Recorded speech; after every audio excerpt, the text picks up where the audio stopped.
On the market for some new wireless earbuds? Well, look no further than the AirPods Pro 2. You mean the Sony WF-1000XM5. He definitely meant the Bose Quiet Comfort Ultra Earbuds. Well, we can't all be right. Whilst it's clear that these three earbuds are some of the best on the market at what they do, it's not as clear which of these three does it best. So I'll be looking at how they stack up in various categories to see if we can find a winner.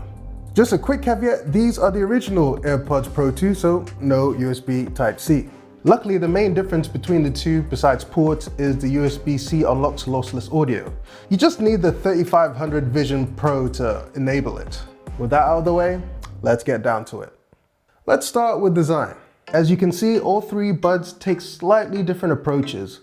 All three have glossy finishes, but the AirPods are the only one with a long stem. The QC Ultras are the only ones with an extra security fin. Meanwhile, the XM5 don't have any of these features, but do come with foam tips instead of the quite generic silicone tips. Speaking of tips, you get the standard small, medium, large sizes with the QC Ultra, while you get an additional extra small tip with the AirPods Pro and XM5.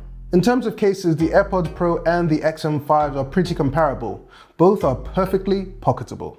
The AirPods Pro have a glossy finish and the XM5 a matte finish, which I think helps hide scuffs and scratches way better than the AirPods.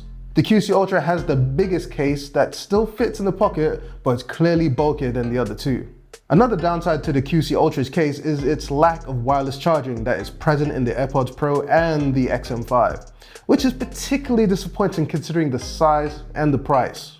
Another small consideration, case sturdiness. The lids of the AirPods Pro 2 and the Sony XM5 feel very sturdy and well built. The QC Ultra, on the other hand, feels flimsy by comparison. And to prove that, this is the Quiet Comfort Earbuds 2 that shares 99.9% of the QC Ultra's design. And having dropped them on the floor, the lid came flying off. So if you're butterfingered inclined, you'll definitely want to get a case for it. When it comes to fit, each bud has its strengths and weaknesses. The AirPods Pro 2 have a very comfy fit. When they go in, you kind of forget that they're there after a few minutes. However, out of the three, I found myself readjusting the AirPods the most after extended use.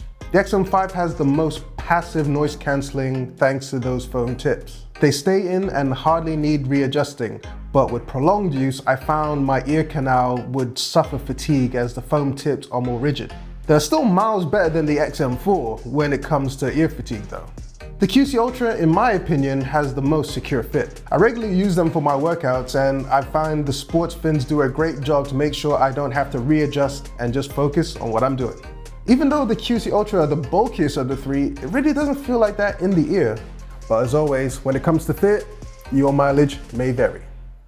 Moving on to sound quality, and you'll be happy to know that all three buds produce excellent sound for their price tag. While listening to Ways by Joey Badass on repeat, I noticed subtle differences in their profiles. The AirPods were pretty neutral with clean sound reproduction. Every instrument had clear separation from one another. And while the bass wasn't particularly strong, it was still well defined. The XM5 had a much warmer tone than the AirPods. They also had a lot more punch in the bass, and while the instrument separation was very good, the AirPods probably edged out the XM5 in that regard. The QC Ultra, in my opinion, had the best sound quality. It sounded open, vibrant, and while the bass wasn't as meaty as the XM5, it still did perform better than the AirPods. The addition of immersive audio really gives something extra to the QC Ultra. And while AirPods Pro have a similar feature with spatial audio, it just sounds a little more open and, well, immersive on the Bose. Sony's answer to this is 360 audio. However, it doesn't play nice with a lot of the mainstream platforms, so it really just feels like an afterthought. And while the XM5 and QC Ultra have apps to adjust EQ, the AirPods do not. But more on that later. Another class-leading feature on all three buds are their noise cancelling. So I'm going to be here with my TV and I'm going to be listening to some music at about 50% volume and seeing how much of the TV's volume comes into my music. Let's give it a go. That's a compression technique that sends audio over the air from your device to your earbuds, without getting jumping around between different genres of music. Higher-end earbuds are channeled with a vocal sit and a detailed treble, without sounding too tinny or washed out. And just moving on to that transparency mode, all three buds perform ably, but I would say that the AirPods Pro probably have the more natural sounding out of all three. All three buds come with a decent amount of features, some more than others. With the XM5 and QC Ultra, they get an accompanying app to help customize and manage your settings. With Apple, there is no app and very limited settings, cause you know, that's the Apple way. But all three have some form of profile that can shift between full immersion to environmental awareness. The AirPods Pro use a feature called adaptive audio that will dynamically change the amount of the outside world that gets into your music, depending on how loud your environment is. I went in depth with that feature in a video that you can watch here, but just finish this video first.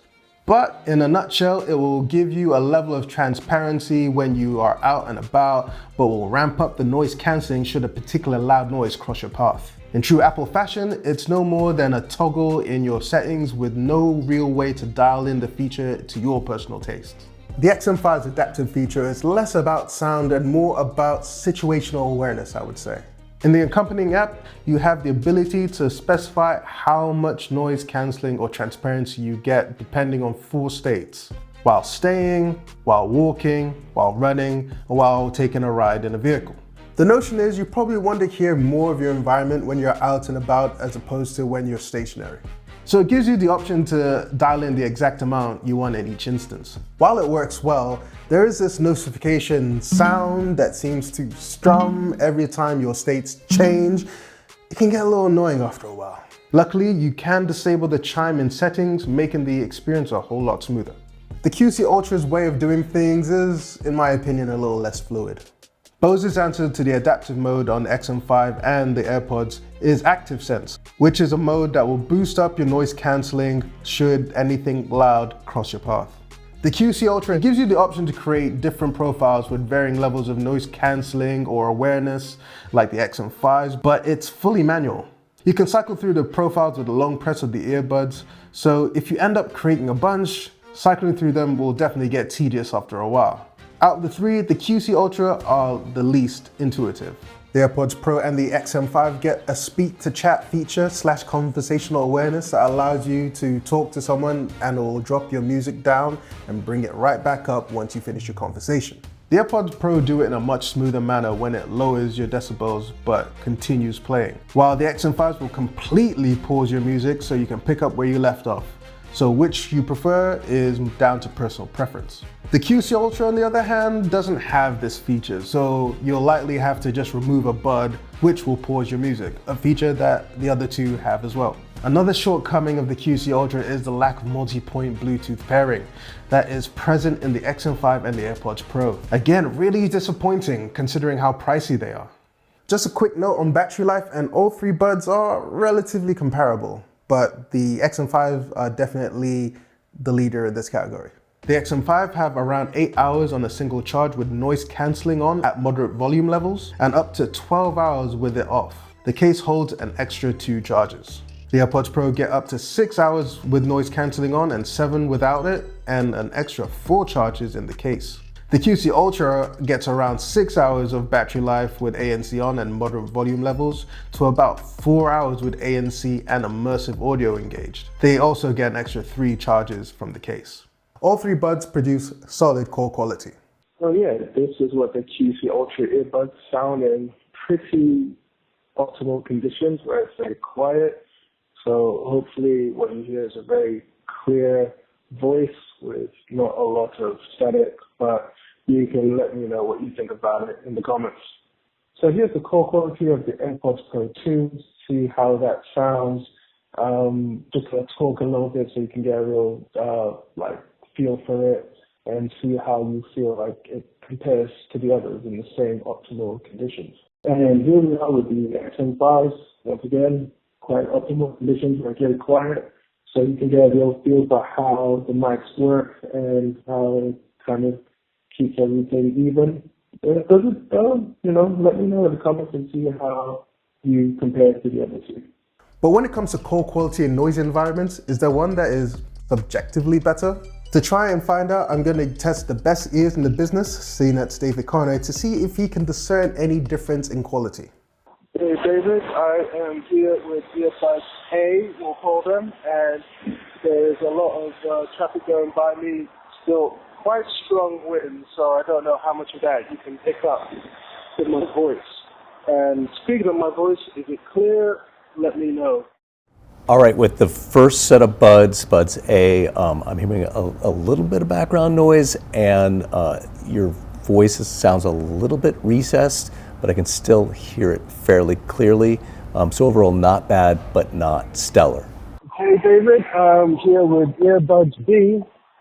The wind is still quite strong, so let me know if that is something that you're picking up on the mics. Also, how my voice is with the traffic in the background. Is it still clear? How does it compare to Earbuds A? Do let me know. All right, with the B buds, slightly better than the A. There's a little bit of background noise, a little bit of a whoosh, but your voice is clear. All in all, pretty good. A little bit better than A. Okay, David, I'm here with Earbuds C. The conditions are pretty much the same, still strongish winds and lots of traffic going by in the background. How's my voice compared to that of Earbuds B and A? Any better, any worse? I can't wait to hear the rankings. All right, with the C buds, I would say your voice sounds the loudest and most clear, and these seem to be the best of the bunch. Barely any background noise, so a little bit louder overall and clear overall. So I've listened to the 3 buds, and I would say it goes A, B, C. A, there's a little bit of background noise, a little bit of whoosh. Your voice sounds slightly recessed. It's clear enough, it's decent, not stellar. And then B gets slightly better. Again, there's a little bit of whoosh in the background. Your voice is a little bit clearer. And then C, your voice is the loudest and clearest with very minimal background noise. So I would say C is the best overall. All in all, there's a lot to love about these 3 buds, but they're not without their flaws.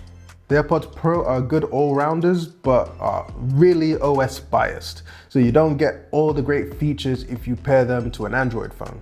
The XM5 has great sound quality and customization, but the comfort is probably at the bottom of the pile of all 3. The QC Ultra sound amazing, but are seriously lacking a lot of features of its competitors. That being said, if I had to choose my favorite, it would actually be the QC Ultra Earbuds. I know they lack a lot. No multi-point Bluetooth pairing, no wireless charging, mid battery life, and the most expensive as it's harder to find them at discounted prices. But something about that sound and how comfortable they are makes me not care about any of that. When it comes to buying a new piece of tech, it's easier to blast a product for all the features it doesn't have. But when it nails the things that it does have so well, it's really hard for me to argue against it. Don't get me wrong, they are spendy. But if what you desire in a pair of earbuds is first and foremost sound quality and comfort, I don't think you can look past the QC Ultra Earbuds. So those are my thoughts, and I'm sure I have offended some of you out there, so do air your grievances in the comments, respectfully of course. Is that too much to ask from the internet? I don't know. I think it's a reasonable request. But if you liked the video, please leave a like. And if you want to see more product videos like this, do subscribe too. So thank you so much for watching, and I'll catch you on the next one.